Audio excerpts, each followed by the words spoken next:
Você aí do outro lado deve estar se perguntando a respeito da chamada que eu fiz na abertura do programa, né? Anticoncepcional.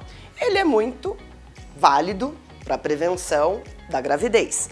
Em contrapartida, ele pode trazer para as mulheres alguns complicadores, em especial a trombose. E é por isso que está aqui comigo neste primeiro bloco o Dr. Stefano Attic Gabriel, ele que é cirurgião vascular e vai falar sobre este medo que assombra tantas mulheres. Porque aí são dois medos, né? O medo de engravidar e o medo da trombose. Doutor, como fazer com esse dilema? Bom dia, seja muito bem-vindo. Bom dia, muito obrigado por me receber aqui no Estúdio Inter da TV Rio Preto. E é um prazer estar conversando com você a respeito desse assunto, que é um assunto que gera curiosidade, ele é polêmico, fala da trombose, do anticoncepcional. Mas, em primeiro lugar, eu quero tranquilizar as pessoas que usam anticoncepcional. Elas podem usar o anticoncepcional como método contraceptivo, porém, existe sempre uma preocupação relacionada ao risco de trombose. Porque a ação hormonal, em especial a ação estrogênica decorrente do uso do anticoncepcional, aumenta o estado de hipercoagulabilidade, que é o aumento da predisposição do risco de trombose. Então, para a gente voltar à fita e entender um pouco mais essa dinâmica, o que é a trombose? Porque tem muita gente que fala que tem medo de ter, mas não sabe nem o que é a trombose, né? A trombose é quando se forma um coágulo dentro da parede da veia, e esse coágulo... E em qualquer parte do corpo? Em qualquer parte do corpo, tanto no sistema venoso quanto no sistema arterial. No caso das veias, o coágulo ele entope a circulação venosa, obstruindo a veia e impedindo o retorno do sangue da periferia do corpo, no caso dos pés, em direção ao coração. Com essa dificuldade no retorno do sangue dos pés em direção ao coração, a tendência é a pessoa sentir inchaço nas pernas, dor, aquela sensação da panturrilha endurecida, e isso chama a atenção para a trombose. Entendi. Então, já ficou claro que, assim, é um sintoma que você vai sentir realmente físico, né? Você vai ter um indício físico disso. Você vai sentir dor, vai sentir um desconforto nas pernas. E aí, como faz, então, pra gente equilibrar? Já que boa parte das mulheres acaba usando o anticoncepcional como método para prevenir a gravidez, mas tem o risco da trombose, como o senhor explicou no começo. Como é que a gente faz para equilibrar isso na balança e viver normalmente? Existem 3 causas que levam uma pessoa a desenvolver trombose. Em primeiro lugar, é quando existe a estase. É aquela pessoa que ela não ativa a circulação. É o caso de pessoas acamadas, pessoas que andam de cadeira de roda. Perfeito. A outra causa são os procedimentos cirúrgicos. Daí sempre a atenção especial de fazer uma profilaxia. E o que é a profilaxia? A profilaxia é uma proteção anticoagulante antes de uma cirurgia. Por isso que alguns medicamentos são indicados para fazer uso antes de uma cirurgia. E a última causa de trombose é quando aumenta a predisposição, que é as trombofilias, a hipercoagulabilidade. É aí que entra o anticoncepcional. Entendi. Então, o anticoncepcional ele é um fator que aumenta o risco de trombose, mas não significa que uma mulher que usa anticoncepcional obrigatoriamente vai ter a trombose. O que muitas vezes acontece é que uma menina jovem, uma mulher que usa o anticoncepcional, ela já tem no sangue dela alguma proteína que favorece o risco de trombose. Ou seja, a predisposição. A predisposição. E aí, quando toma o anticoncepcional, existe um somatório, um fator adicional. Seria quase que um funil de vendas, né? Exatamente. Tem isso, tem aquilo, vai afunilando. Então tem que olhar mesmo o histórico que essa pessoa tem para saber se ela pode ou não fazer o uso do anticoncepcional de forma mais tranquila. E aí é que eu acho que é o negócio, né? E aí, respondendo a tua pergunta, como equilibrar? Então, uma mulher que pensa em iniciar o seu tratamento contraceptivo com o uso de hormônios à base de estrógeno, deve fazer sempre uma avaliação conjunta com o seu ginecologista e com o médico vascular. Avaliar a circulação dessa paciente é fundamental para a gente saber se ela já não teve um episódio de trombose, se ela não tem uma predisposição à trombose, como é que está o fluxo de sangue nas pernas. Ela pode ter tido trombose também e nem saber? Ela já pode ter tido uma trombose. Chocada.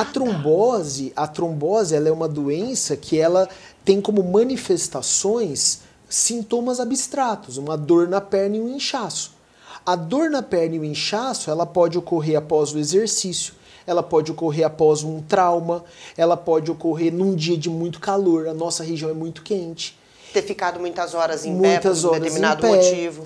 Então, é importante que a pessoa sempre valorize o seu sintoma. Se a mulher que está trabalhando, que está em casa cuidando da sua família, que está viajando, que vai ser operado, fazer uma cirurgia estética, uma cirurgia plástica, ela evolui com um inchaço na perna e uma dor associada, tem que levantar a suspeita de trombose. Sinalzinho de alerta ali. E o que acontece muitas vezes é que uma menina jovem, uma mulher jovem, quando inicia a terapia anticoncepcional, ela acaba desenvolvendo dor e inchaço na perna. Então é importante sempre o acompanhamento médico, para que a gente vá avaliando essa paciente, controlando as manifestações clínicas e se por um acaso ela desenvolver um quadro de trombose, nós temos condições de diagnosticar precocemente essa trombose, iniciar o tratamento o mais rápido possível para evitar uma eventual complicação, que poderia ser uma embolia pulmonar, e com isso essa pessoa ela pode viver tranquilamente. Perfeito. Na nossa prática, o que muitas vezes acontece? Já sabendo que o hormônio à base de estrógeno aumenta mais o risco de eventos tromboembólicos, hoje tem se optado por contraceptivos à base de progesterona, com uma concentração menor de estrógeno, ou até mesmo a mulher opta por outros métodos contraceptivos, como por exemplo o DIU.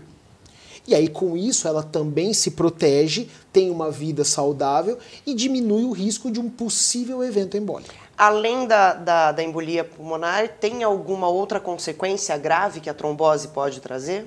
A principal complicação da trombose é a embolia pulmonar, que é quando aquele trombo, aquele coágulo que formou lá na perna, ele caminha pela circulação e vai entupir uma veia, um vaso lá do pulmão.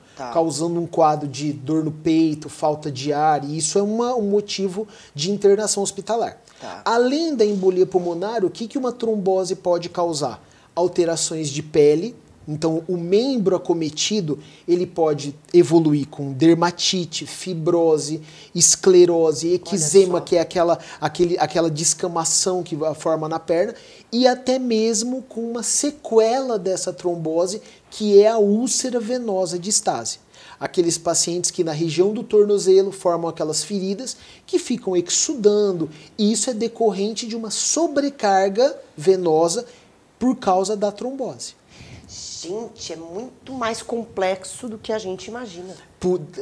Por causa dessa complexidade que nós insistimos sempre para que as pessoas mantenham sempre o acompanhamento de rotina com o médico vascular, avaliando a sua circulação e realizando o seu check-up. Aquelas assim, doutor, dá uma olhadinha aqui para ver se está tudo em ordem. Porque é uma coisa, vou fazer agora uma confissão, eu nunca fui no médico vascular. Tô assumindo isso publicamente, gente, mas tá errado. Vocês acabaram de ouvir tudo o que pode ocasionar se a gente não estiver atento a isso. Tô assustada e tensa. Quando a gente fala de check-up, é muito comum as pessoas valorizarem sempre o check-up cardiológico. As doenças relacionadas ao coração, a questão do infarto, da morte súbita, da parada cardiorrespiratória. Mas a nossa circulação, ela está integrada, ela está conectada ao coração. Então, quando existe um acometimento cardíaco, com certeza ocorre uma repercussão circulatória. E aí vem uma coisa importante. Porque vamos combinar, né? Tá tudo interligado. Tá tudo interligado. Não tem como uma coisa deixar de funcionar se outra não estiver afetada. E uma coisa importante é que a circulação, quando nós falamos circulação, nós estamos falando artérias e veias, são vasos que estão presentes em todas as regiões do corpo. Então nós temos circulação na região do pescoço, do tórax, do abdômen, das pernas, dos braços. Então o acometimento circulatório ele pode ocorrer em qualquer parte do corpo, em qualquer órgão, em qualquer tecido. Ele me deixou assustada agora. Pronto, falei. Mas olha... Mas é importante a gente falar disso e acho que cabe essa minha confissão para você que está aí do outro lado, que eu nunca tinha escutado uma explicação tão clara quanto a que o senhor trouxe agora para a gente, da importância de olhar para isso. Porque, por exemplo, quando você vai iniciar um tratamento anticoncepcional, o seu médico ginecologista, ele não diz para você procurar um cirurgião vascular para saber se está tudo ok com você, ele simplesmente te prescreve o anticoncepcional e tchau, obrigada. E você que lute com aquela história. Eu tô falando por isso. Hoje eu tenho 44 anos. Tudo bem, pode ser que hoje isso tenha mudado no atendimento ginecológico de uma menina que chega lá para iniciar o tratamento anticoncepcional. Mas há 25 anos atrás não tinha essa conversa. Hoje, cada vez mais, nós estamos tendendo a avaliar o paciente como um todo. De forma integrada. De forma integrada, de forma multidisciplinar, de forma global. Então, quando uma mulher ela vai iniciar sua rotina ginecológica, o acompanhamento circulatório ele ocorre em todas as etapas. Na mulher jovem que inicia o uso do anticoncepcional, na mulher que opta por engravidar, porque o risco de trombose também acontece durante a gravidez e o puerpério. Então, durante esse período, nós também oferecemos um acompanhamento. E a mulher na menopausa, porque a mulher na menopausa, quando perde a proteção estrogênica, aumenta o risco de eventos arteriais, de aterosclerose, que então é um outro momento que a gente também tem que cuidar. Então veja, a mulher tem tudo a ver com o médico vascular. A mulher ela tem que estar sempre num contato marcando próximo uma com o consulta vascular. em 3, 2, 1, já põe na agenda, por favor. Porque, de novo, eu nunca tive uma indicação nesse sentido. Então fica aqui o alerta para os outros médicos que estão nos assistindo agora, se você atende mulheres, talvez tenha passado batido isso no seu protocolo de atendimento, faça o que o doutor está falando aqui, que o doutor Stefano está trazendo. É muito mais segurança para a sua paciente. Estou dizendo por experiência própria, doutor. Ninguém nunca disse para mim, olha, procure um cirurgião vascular. Faça uma avaliação. E eu tenho casos de AVC na família. Estou chocada. Estou em pânico. Pronto, falei. Mas olha, não é para gerar pânico, mas é para ter o alerta, né? Mas olha, nós estamos nos últimos meses do ano, ainda dá tempo de se cuidar. Ainda dá tempo. Ainda dá tempo de fazer o seu check-up, ainda dá tempo de cuidar da sua saúde. E hoje, cada vez mais, o conceito de que nós queremos envelhecer, nós temos que envelhecer com saúde e para que o envelhecimento saudável ocorra, para que a gente tenha longevidade, nós temos que ter boa circulação. Pegou a dica? Anotou? Já pegou o telefone do doutor? Tá aqui na tela para você, meu amor. Não faça como eu, que por falta de informação, nunca busquei um atendimento como que o doutor Stefano tá falando aqui agora. Eu nem tinha ideia do quão importante era essa avaliação. Para mim, a ideia que eu tinha do cirurgião vascular era aquela, não, vou lá queimar vasinho. Que é o que 90% das pessoas acreditam que seja. Entenderam, gente? Cuidar de si é você preservar a sua saúde, cuidando de você, você automaticamente vai ter mais condições de cuidar de quem você ama. Então, não se descuide, combinado?